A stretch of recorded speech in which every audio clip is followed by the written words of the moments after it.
खुदी को कर बुलंद इतना कि हर तकदीर से पहले खुदा बंदे से खुद पूछे बता तेरी रज़ा क्या है। नाज़रीन, बुलंदी, कामयाबी, कोई मकाम हासिल करना, ये सारी बातें कहने और सुनने में तो खूब सुहाती हैं, लेकिन इसके पीछे की मेहनत और जद्दोजहद सिर्फ वही समझ सकता है जो उन हालातों से गुजरा हो।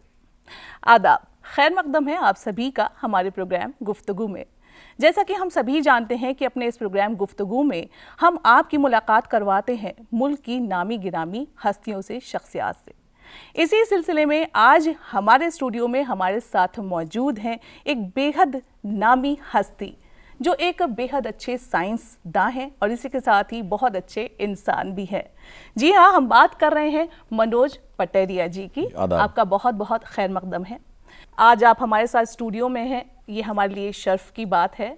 इससे पहले कि हम आपसे बात करें, गुफ्तगू का ये सिलसिला शुरू करें, नाज़रीन जान लेते हैं इनकी ज़िंदगी के बारे में, बहुत मुख्तसर सी नज़र डाल लेते हैं। Incidentally, we have a couple of organizations in India who are really working for the area of promotion of science and technology communication. Doctor Manoj Kumar Pateria एक ऐसी बावकार शख्सियत, साइंसदान जिन्होंने अपनी काबिलियत और मेहनत से जिंदगी में वो मकाम हासिल किया है जो बहुत कम लोगों को नसीब होता है। आपकी पैदाइश जिला महोबा यूपी के एक गांव पावा में हुई। आपने शुरुआती तालीम बुंदेलखंड यूनिवर्सिटी झांसी से हासिल की और फिर आपने बॉटनी में पीएचडी किया। साल 1984 से शुरू हुआ आपके कारनामों का सफर, जब आपने national institute of science communication and information resources में बतौर टेक्निकल असिस्टेंट अपने करियर की शुरुआत की। इसके अलावा कई अहम ओहदों पर फाइज रहते हुए आज आप national council for science and technology communication में बतौर एडवाइजर और हेड काम अंजाम दे रहे हैं। दूरदर्शन चैनल डीडी किसान के भी आप फाउंडिंग हेड रह चुके हैं और बतौर एडिशनल डायरेक्टर जनरल डीडी किसान के कई अहम कामों को अंजाम दिया है। आप न सिर्फ मुल्क में बल्कि बैरून मुमालिक में भी अपने कारनामों के जरिए सरगर्म रहे हैं और अपनी शख्सियत की छाप छोड़ी है। आपको Bharatendu Harishchandra national award, Rajiv Gandhi national award और ऐसे ही कई और एजाज़ात से नवाजा जा चुका है, जिनकी फहरिस्त काफी तवील है। मनोज साहब की शख्सियत के दूसरे पहलुओं का रुख किया जाए तो आपके तकरीबन 500 आर्टिकल, 150 पेपर्स, 20 किताबें, 20 रिपोर्ट्स, 20 जर्नल्स और 3 इंसाइक्लोपीडिया पब्लिश हो चुके हैं। मुख्तसर अल्फाज में कहा जाए तो मनोज साहब की हयात और कारनामों का जिक्र करेंगे तो वक्त कम पड़ जाएगा। आइए सुनते हैं उनकी दास्तान उन्हीं की जुबानी। तो नाज़रीन, मनोज कुमार पटेरिया की जिंदगी का एक छोटा सा, यानी बहुत ही छोटा सा हिस्सा था, जैसे कि गागर में सागर बनना, लेकिन इस सागर को हम तफसील से जानना चाहेंगे। तो रुख करते हैं मनोज साहब का। मनोज जी, सबसे पहले हम आपसे ये जानना चाहेंगे कि आपका बचपन कैसे बीता। ये जो बचपन होता है ना, वो ज़िंदगी के बहुत सारे पड़ाव होते हैं, उनमें सबसे खूबसूरत जो पड़ाव है वो बचपन होता है। उसमें हम कई सारी खट्टी मीठी यादें संजोते हैं और वो ताउम्र हमारे साथ रहती हैं। तो आपकी कुछ यादें ऐसी जो आज आप हमारे सामाईन के साथ शेयर करना चाहेंगे? जी, बहुत अच्छा। और बचपन बड़ा मज़ेदार रहा, जैसा कि सबका रहता है जी। और मुझे ये बताते हुए काफ़ी अच्छा लग रहा है कि बचपन से ही मेरा जो एक रुझान था वो सृजनशीलता या क्रिएटिविटी की ओर ज़्यादा रहा है। अच्छा। और एक और इंटरेस्टिंग पहलू है कि मुझे बचपन से ही लगभग जो विभिन्न स्तर हैं रहन सहन के, चाहे वो बिल्कुल दूर दराज का गांव हो, एक कस्बा हो, शहर हो या महानगर हो, मुझे चारों का अनुभव प्राप्त हुआ। अच्छा। तो एक ये बहुत बड़ा एक जो एक फ़र्क होता है समझ में, उसमें काफ़ी काम आया ये। और जैसे कहना चाहिए मेरा ज़्यादातर समय शुरुआत के दिनों में कस्बे में बीता। अच्छा। तो कस्बा मुझे आज भी अच्छा लगता है। उसमें क्या फ़ायदा होता है कि वहाँ रेलवे स्टेशन भी है, वहाँ बस भी है, वहाँ अस्पताल भी है, वहाँ स्कूल भी है, कॉलेज भी है, ज़रूरत की सारी चीज़ें हैं और महानगरों जैसी भागदौड़ नहीं है और गाँवों जैसी प्रॉब्लम्स नहीं हैं। तो वो मुझे अभी भी काफ़ी आकर्षित करता है। तो ज़्यादा समय मेरा वहीं बीता, जो वहीं मेरी स्कूलिंग हुई और उसी के साथ ही फिर मैं आगे बढ़ा। जी जी, बहुत ही सुकून की मतलब एक ज़िंदगी है वो शुरुआती में दौर में आपने जी है। अच्छा, अगर आगे बढ़ें तो जो ये आपने करियर चुना, साइंटिस्ट बने आप, तो ये आपके बचपन से ही जहन में था कि मुझे ये बनना है, या फिर फैमिली की ये इच्छा थी कि आप इस फील्ड में जाएं? देखिए, इस बारे में मैं आपको दो चीज़ें बताना चाहूँगा, बड़ी मज़ेदार हैं। एक तो बड़ी मज़ेदार घटना है कि हम लोग जब अपने गांव जाते थे, शायद तब मैं हाई स्कूल में पढ़ता होऊंगा, तो गांव के हमारे दोस्त भी थे बच्चे, तो बोले भाई तुम तो शहर में रहते हो और तुम तो भूतों से डरते होगे, यहाँ गांव में तो बड़े भूत होते हैं। अच्छा। मैंने कहा यार मैं तो देखना चाहता हूँ, भूत दिखाओ मुझे। तो ये हुआ था कि भूत कहाँ रहता है, बोले भूत तो जहाँ ये होता है शमशान होता है वहाँ भूत रहता है। तो हम लोग भूत देखने गए, 4-5 लड़के जो है, रात में करीब 9-10 बजे हम लोग भूत देखने गए। पूरे गांव में यहाँ ढूंढ मची के बच्चे कहाँ गायब हो गए और हम लोग जाके वहाँ घूम रहे थे। अच्छा। तो वो एक ऐसी घटना हुई जिसमें हम लोगों ने ये स्पष्ट कर दिया कि वो भूत वगैरह कुछ नहीं है, सारा भय का भूत है। और हम लोग वाकई वहाँ गए, छोटे छोटे सारे लड़के अलग हो गए, हम केवल 2 लड़के बचे, और दोनों ने जाकर के ये वहाँ पर पाया कि कोई भूत ऊत नहीं है। हालांकि बाद में आके बहुत फिर घर में जैसा कि होना चाहिए था, काफ़ी ये हुआ, सब लोग नाराज थे, लेकिन वो एक जो साइंटिफिक बेंट ऑफ माइंड था वो वहाँ से बनना शुरू हो गया था। दूसरा क्या था कि ट्रांजिस्टर उन दिनों होता था जी। तो अपोलो यान जो अंतरिक्ष में जा रहा था उसका पूरा लाइव कमेंट्री आ रही थी रेडियो पर। अच्छा। वो लाइव कमेंट्री मैंने पूरी सुनी, बड़े चाव से सुनी। और उसके बाद एक प्रोग्राम आता था BBC लंदन का, ज्ञान विज्ञान। अच्छा। उसमें नई नई खबरें आती थी कि नए शोध होते हैं, नए रिसर्च हो रही है, वो रिपोर्ट्स आती थी। तो इस तरह से मेरा विज्ञान में रुचि, मुझे लगा मुझे भी ऐसा कुछ करना चाहिए और मैं कर सकता हूँ। तो वो एक बचपन से ही एक चॉइस डेवलप हो गई कि विज्ञान के क्षेत्र में आगे आना है। अच्छा अच्छा, एक रुझान शुरुआत से ही था आपका इस तरफ। अच्छा, जैसे कि आप इस फील्ड में अब आए हैं मनोज जी, और आप काफ़ी काम आपने किए हैं, काफ़ी कारनामे अंजाम दिए हैं, अब आगे के मुस्तकबिल के क्या मतलब प्लान है कि और क्या बेहतर किया जाए? जी ज़रूर। और मैं देखता हूँ कि हमारे यहाँ काफ़ी कुछ बहुत सारी समस्याएं हैं, लेकिन जब समस्याएं होती हैं तो वो एक अपॉर्चुनिटी भी होती है जी। तो मुझे लगता है कि अगर हम उन समस्याओं की पहचान कर लें जहाँ पर वैज्ञानिक इंटरवेंशन के माध्यम से हम कोई उसका समाधान निकाल सकते हैं, तो वो मुझे लगता है बहुत ज़रूरी होगा। उदाहरण के लिए मैंने अपने पढ़ाई के दिनों में ही कुछ ऐसी समस्याएं देखी, जैसे लालटेन होती थी, सब जगह बिजली नहीं होती थी, तो लालटेन में एक आपको बत्ती बदलनी पड़ती है, मिट्टी का तेल डालना पड़ता है, और आंधी तेज हवा आती है तो लालटेन बुझ भी जाती है। बिल्कुल। और लालटेन में क्या होता है कि कम तेल रह जाता है तब भी वो बुझ जाती है जी। तो उस समय मैंने एक नया आविष्कार करने में सफलता पाई कि जो एक नए तरह का आपको प्रकाश देने की व्यवस्था की जा सके लोकल साधनों के माध्यम से। अच्छा। तो ऐसी बहुत सारी समस्याएं होती हैं जिनके वैज्ञानिक समाधान प्राप्त हो सकते हैं। तो ये एक मेरा विचार है और मैं इस दिशा में काम भी कर रहा हूँ। काफ़ी सारी चीज़ें हमने डाटा कलेक्ट किया है और उस डाटा को हम लोग प्रोसेस करके उनके समाधान दे रहे हैं। जैसे हमने देखा कि एक गांव में हम गए तो हमने देखा कि लोग जो है पीने का पानी उनका बहुत गंदा था। अच्छा। और आप पीने का पानी मांगिए तो लगता है रंगीन पानी आ रहा था, जैसे आपको शरबत दिया हो, जबकि वो पानी था। और आसपास का जो प्रदूषण है वो ग्राउंड वाटर में जाकर के पानी में मिल गया था। तो हमने पूछा कि आप इसको पानी को कैसे करते हैं? बोले साहब इसको हम उबाल के भी पीते हैं। तो मैंने कहा क्या उससे समाधान होता है? बोले नहीं, ऐसा तो नहीं लगता, उससे कई बार और समस्या हो जाती है। तो जो वैज्ञानिक ढंग से हम उसका विश्लेषण करें तो देखेंगे कि पानी में अगर बायोलॉजिकल कंटेमिनेशन, अगर उसमें बैक्टीरिया और वायरस हैं तो वो तो खत्म हो जाएंगे उबालेंगे आप। हालांकि कुछ उससे भी ज्यादा ऐसे मजबूत होते हैं कि वो ज्यादा तापमान पर भी नहीं जाते हैं, लेकिन फिर भी ज्यादातर चले जाते हैं। लेकिन अगर उसमें केमिकल कंटेमिनेशन होगा तो अगर वो उसको आप उबालेंगे तो केमिकल और ज्यादा गर्म होंगे और ज्यादा कॉम्प्लेक्स कंपाउंड बनाएंगे, जो पानी और ज्यादा जहरीला हो जाएगा। तो वो उसका समाधान नहीं था। बिल्कुल। तो उसका समाधान था कि वो जहां से प्रदूषण आ रहा है उसका ट्रीटमेंट करके वहां रोक लगाई जाए। तो वो सब किया गया। तो ऐसे अगर आप अपने आसपास नजर डालें तो बहुत सारी ऐसी समस्याएं आपको मिलेंगी। और बच्चों में इस तरह की प्रवृत्ति का विकास करने के लिए हम काम कर रहे हैं, जिसको हम कहते हैं वैज्ञानिक दृष्टिकोण का विकास। ताकि हम इस तरह से एक साइंटिफिक बेंट ऑफ माइंड बनाएं जिससे न केवल हम स्वयं को, समाज को और देश को बहुत सारी समस्याओं को वैज्ञानिक इंटरवेंशन के माध्यम से उसके समाधान प्रदान कर सकते हैं।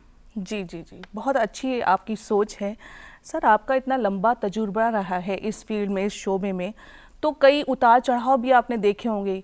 कई परेशानियों का सामना भी आपने किया होगा, तो कभी ऐसा लगा कि जैसे एक तरीके से आप टूट गए हो या हार मान ली हो, या मतलब कैसे आपने कोप अप किया, कैसे हैंडल किया उन सब चीज़ों को? जाहिर सी बात है हर इंसान की ज़िंदगी में वो लम्हे आते हैं जो बहुत सारी दुश्वारियों का सामना करना पड़ता है एक मकाम को हासिल करने के लिए। तो क्या आपके साथ भी ऐसा कोई तजुर्बा रहा?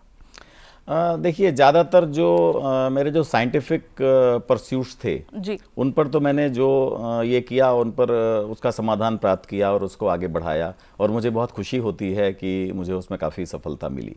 जी। और जहाँ तक कैरियर की बात है उसमें भी मैं काफ़ी मुझे लगता है कि काफ़ी मुझे उसमें सहायता मिली, सपोर्ट मिला, कोऑपरेशन मिला, और मैं तभी आगे बढ़ पाया। लेकिन इसमें जैसे आपने कहा कि उतार चढ़ाव तो आते हैं, जी, हर इंसान की जिंदगी में आपको हमेशा एक मौका देते हैं कि वो एक्चुअली आपको पीछे नहीं खींचते हैं, वो आपको आगे बढ़ने के लिए होते हैं ताकि आप और ज्यादा एनर्जी प्राप्त करें, और ज्यादा तरीके निकालें। तो ये सारा it is all about selling, navigating, कि आप कैसे जो है आगे रास्ता निकालते हैं। तो रास्ता तो आपको निकालना है। एक मुझे याद आ रहा है कि शायद नेपोलियन से पूछा कि आप जो है अगर युद्ध में हार गए तो आप क्या करेंगे, तो बोले मैं फिर लड़ूंगा। बोले फिर हार गए तो फिर क्या करेंगे? फिर लड़ूंगा। फिर हार गए तो फिर क्या? बोले फिर लड़ूंगा। बोले एक सोल्जर क्या करेगा? कि सिर्फ लड़ेगा, तो कभी ना कभी जीतेगा। अच्छा, इस गुफ्तगू के सिलसिले को आगे बढ़ाते हैं सर। जैसा कि हम सभी जानते हैं कि आप दूरदर्शन के चैनल डीडी किसान के फाउंडिंग हेड भी रहे हैं, और बतौर एडिशनल डायरेक्टर जनरल भी आपने कारनामे अंजाम दिए हैं। तो और डीडी किसान को कामयाबी के शिखर पे भी पहुंचाया है आपने। तो ये तजुर्बा आपका कैसा रहा? ये मैं आपको बता दूं कि मेरा विज्ञान के क्षेत्र में तो मैं रहा ही हूँ, लेकिन विज्ञान के संचार के क्षेत्र में भी मुझे काफ़ी रुचि रही है जी। और जब मैंने देखा कि मेरे अपने आविष्कारों के, जैसे दूसरों का मैं न्यूज़ पढ़ता था, आर्टिकल्स पढ़ता था, पेपर्स पढ़ता था, तो मुझे लगा अपनी शोध के बारे में भी मैं मीडिया में आगे लाऊं इसको। और जब मैं लाया तो उससे क्या हुआ कि आगे चल करके उसमें काफ़ी प्रोत्साहन मिला, तो मुझे लगा ये भी एक अच्छा क्षेत्र है। तो ऐसे में संचार के क्षेत्र में आया, और मैंने बहुत पहले बचपन से ही कृषि दर्शन कार्यक्रम करना शुरू किया था, और जिससे मुझे लगता है कि किसान चैनल तक आने में मुझे उससे मदद मिली। अच्छा। और किसान चैनल की स्थापना का तजुर्बा बहुत ही महत्वपूर्ण रहा, और उसका पूरा रूपरेखा तैयार करना, उसका पूरा लेखा जोखा बनाना, और उसमें क्या होगा, उसके क्या प्रोग्राम्स होंगे, उसका क्या शेड्यूल होगा, ये सारी चीज़ें तय करना, कौन लोग करेंगे, एक्सपर्टीज़ और सारे रिसोर्सेज उसके लिए मोबिलाइज करना। तो ये बहुत अच्छा उत्साहवर्धक ये रहा, अनुभव रहा। और ख़ास तौर पर जो कंटेंट की बात हम करें तो कंटेंट में हमने काफ़ी एक्सपेरिमेंट्स करे। जैसे आपको मैं बताना चाहूँगा, एक हमने आमतौर पर स्वास्थ्य के बारे में एक कार्यक्रम शुरू करना चाहते थे, तो काफ़ी विचार विमर्श एक डेमोक्रेटिक तरीके से हम लोग किया करते थे, सब लोग साथ में बैठ करके, तो काफ़ी सारे विचार आए। तो उसमें से तब तक कोई मुझसे मिलने आ गए, उन्होंने पूछा, जैसे कर्टसी में पूछते हैं कैसे हैं आप जी, तो मुझे लगा ये टाइटल हमारे स्वास्थ्य वाले कार्यक्रम का हो सकता है। अच्छा। मुझे खुशी है वो कार्यक्रम अभी भी चल रहा है जी। तो ऐसे हमने उसको करना शुरू किया कि कैसे क्रिएटिवली हम चीज़ों को रोचक बना सकते हैं, बेहतर बना सकते हैं, न केवल कंटेंट वाइज, विजुअल वाइज, और उसमें डायनेमिज्म ला सकते हैं। तो वो एक बहुत ही अच्छा और बहुत ही उत्साहवर्धक अनुभव रहा, और मुझे लगता है कि समाज के लिए भी एक बहुत बड़ा कंट्रीब्यूशन है वो, खासतौर पर किसानों के लिए। इससे मैं आपको एक और बता दूं, जुड़ी हुई बात जो मुझे कई बार उसी दौरान शोध के दौरान मुझे पता चली कि एक आमतौर पर धारणा है कि देश हमारा किसानों का देश है जी। 70% लोग गांव में रहते हैं, आबादी खेती से जुड़ी हुई है, जबकि जब हमने शोध किया तो पता चला नहीं। अच्छा। वो किसान की आबादी केवल 11-12% है। अच्छा। और बाकी अगर आप फार्मिंग लेबर जोड़ें तो कुल मिलाकर के 22% होता है। लैंड होल्डिंग वाले किसान केवल 11-12% है। तो ये की बड़ा चुनौतीपूर्ण विषय है कि देश में टेक्नोलॉजी के साथ साथ हमें खाद्यान्न चाहिए, तो खाद्यान्न को बढ़ाने के लिए किसानी को बढ़ाना बहुत जरूरी है, और ये बहुत जरूरी है कि देश का किसान अपने बच्चों को किसान बनाए। और किसानी में भी आजकल बहुत अपॉर्चुनिटीज हैं, साइंटिफिक तरीके से, वैज्ञानिक तरीके से, कॉर्पोरेट तरीके से उसको किया जा सकता है। उस दिशा में किसान चैनल मुझे लगता है एक बहुत बड़ा माइलस्टोन है, और बहुत इससे मदद मिलेगी देश में किसानी और किसान के जो काम हैं उनको आगे बढ़ाने की, और उनकी संख्या जो तेजी से कम हो रही है किसानों की देश में, उसको आगे बढ़ाने की, उसको बढ़ाने की वो बहुत ज़रूरत है। जी जी, वैसे इसी कड़ी में यही भी पूछना चाहूँगी कि आप एक साइंसदान हैं और फिर वहाँ पर एक मतलब क्रिएटिव काम, ये बीच का जो आपने पुल तैयार किया वो कैसे मतलब आपने किया कि आपने मतलब चैनल से भी जुड़े रहे, क्रिएटिव एक ये मतलब फील्ड है और फिर साइंसदान, दोनों एक अलग तरीके से अलग अलग ही फील्ड है, तो उसमें एक पुल कैसे तामीर कर लिया आपने? ये मुझे लगता है कि जो साइंस है आजकल हमारे माननीय प्रधानमंत्री जी और हमारे वो भी चाहते हैं कि विज्ञान जन सामान्य की भाषा में, जब हम विज्ञान की बात करते हैं तो उसमें कृषि विज्ञान भी है, उसमें वनस्पति विज्ञान भी है, जीव विज्ञान भी है, भौतिक विज्ञान भी है, पर्यावरण भी है, स्वास्थ्य भी है, सभी तरह के विज्ञान, समाज विज्ञान भी हो सकता है जी। तो वो लोगों से जुड़े, लोगों की भाषाओं में उनको प्राप्त हो, न केवल हिंदी में, भारतीय भाषाओं में भी उनको पहुंचाने की जरूरत है। तो ये समाज की आवश्यकता है और जिस समाज ने विज्ञान को एक वैज्ञानिक अवधारणा को समाज से जोड़ा है, वो उन समाजों ने तरक्की करी है। तो भारत में भी उसकी आवश्यकता है। तो मुझे लगता है विज्ञान और समाज दोनों अलग अलग नहीं हैं। तो मेरा जो रुझान हुआ वो विज्ञान को समाज से जोड़ना, उस दिशा में मुझे लगता है किसान चैनल एक बहुत बड़ा एक जो ब्रिज है, जो पुल है, वो साबित हुआ। जी, बहुत ही अच्छी सोच है आपकी, बहुत अच्छी मतलब सोच है, लोगों के लिए एक तरीके की मिसाल भी है ये। अच्छा, अब हम आपसे जानना चाहेंगे सर कि आपको अपने मतलब ना सिर्फ मुल्क में बल्कि विदेशों में भी कई अवार्ड्स और एजाज़ात से नवाजा जा चुका है।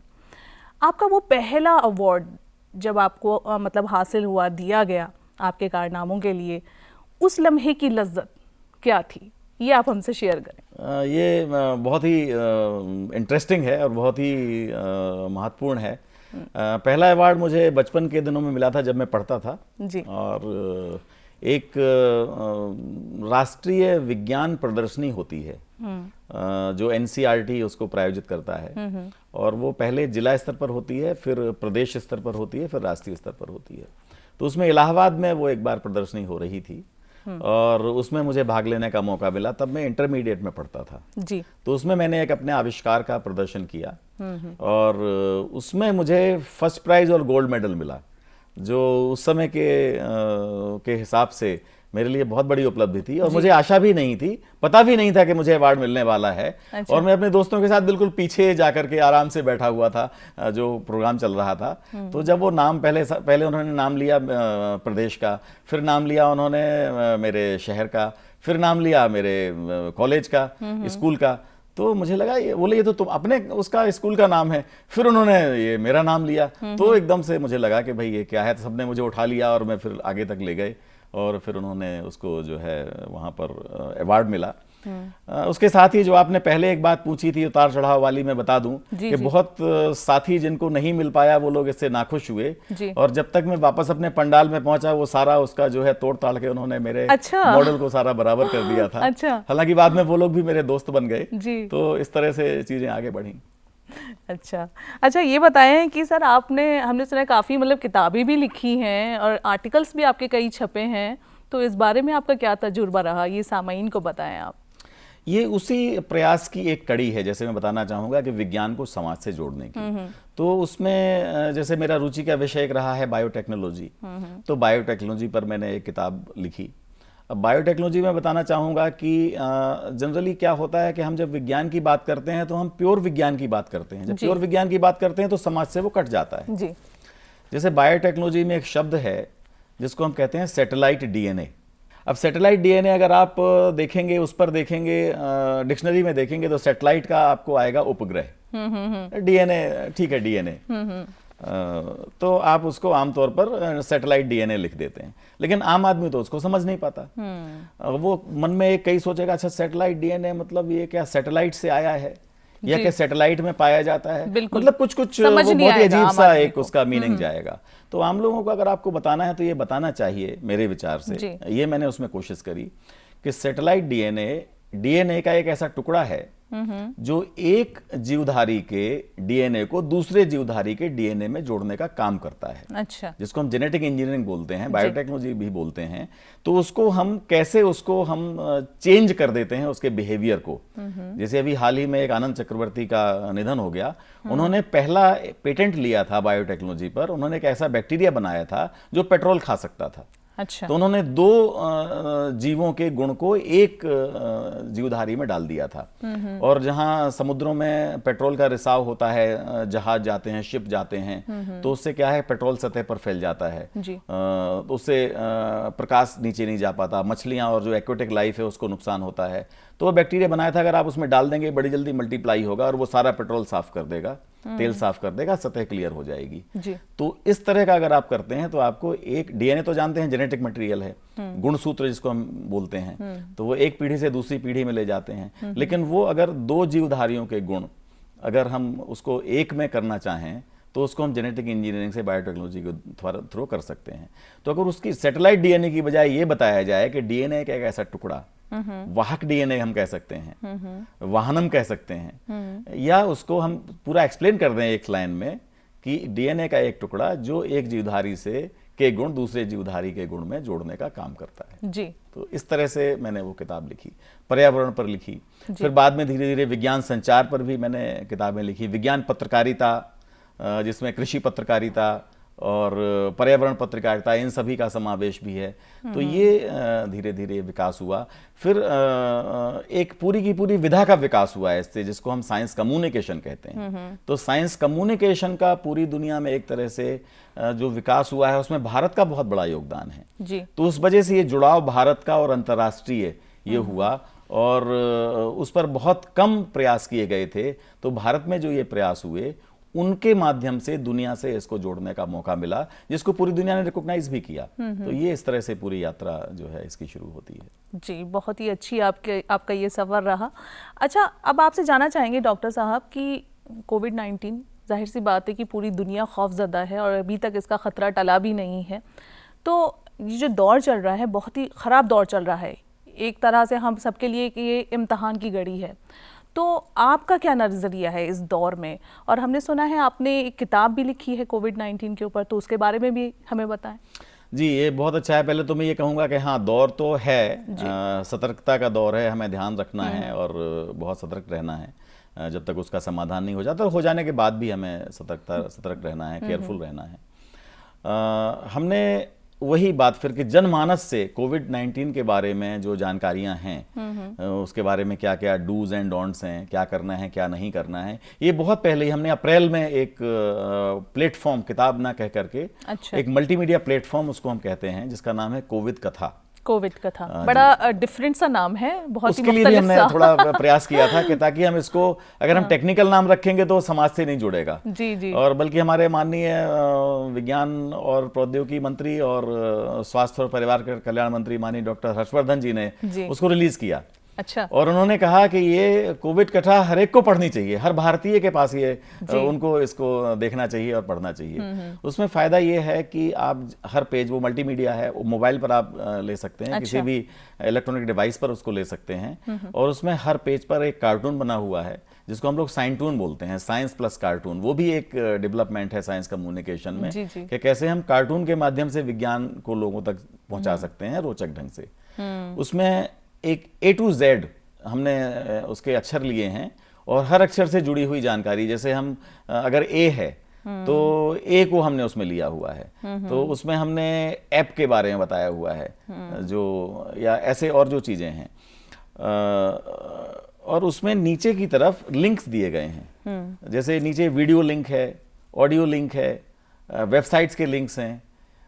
और उसमें केवल साइंटिफिक इंफॉर्मेशन नहीं बल्कि रोचक ढंग से, जैसे मैं आपको बताना चाहूंगा, ब्रज भाषा का एक लोकगीत भी उसमें है। अच्छा। उसमें लोकगीत कोविड के ऊपर, कोविड की जानकारी देने वाला। उसी तरह से बुंदेलखंडी का भी एक लोकगीत उसमें है जी। उसी के साथ ही कथकली का एक सोशल मीडिया में काफी पॉपुलर हुआ था कि कैसे हाथ को धोना है, वो भी उसमें जोड़ा गया है जी। उसमें पपेट के माध्यम से भी कोविड-19 के बारे में बताने का प्रयास किया गया है।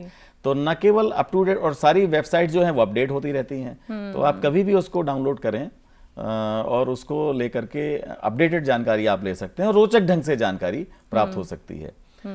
इसके साथ ही अभी हम लोग कोविड पर विभिन्न तरह के जो विधाएं हैं उनको इस्तेमाल करते हुए और भी चीजें लेके आ रहे हैं, जैसे कोविड नामा। अच्छा, कोविड नामा साइंस फिक्शन स्टोरीज ला रहे हैं उसके ऊपर हिंदी में। कोविड टेल्स, वो इंग्लिश में एक सीरीज ला रहे हैं। कोविड के पद, एक पोइट्री, कविताएं हम उसके ऊपर ला रहे हैं और विभिन्न क्षेत्रीय भाषाओं में ला रहे हैं ताकि लोगों को रोचक ढंग से उनके पास तक वो मैसेज पहुंचे जी जी जिसकी उनको जरूरत है और वो इससे बचाव कर सकें।